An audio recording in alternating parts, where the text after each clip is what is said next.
Kuna wakati naamini wadogo zangu wanakosea, wanateleza.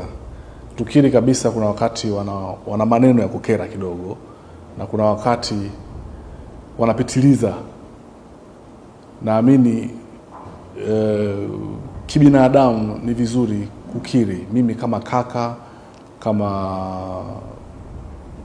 mshikadau wa sanaa, nawaombea radhi kwa niaba yao ili kiwanda kiendelee kusonga mbele.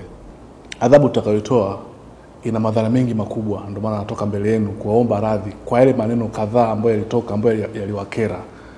Na naamini kabisa tukubaliane kwamba adhabu hii inaweza kukugusa hata wewe ambao unaiendesha sasa hivi movement.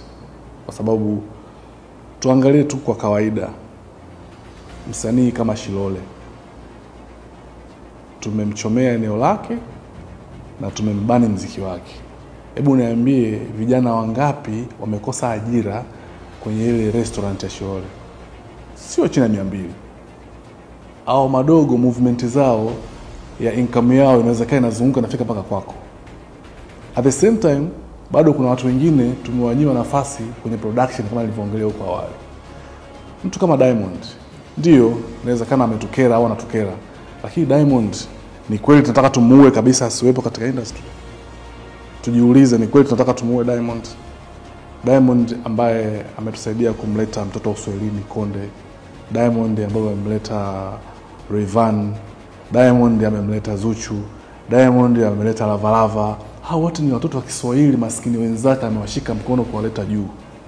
Diamond huyu mwenye media house ambaye ameajiri vijana pale zaidi ya 500.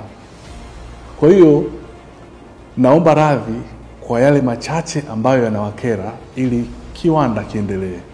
Kiwanda kiendelee kuzalisha, kiwanda kiendelee kutoa nafasi kwa vijana walio wengi.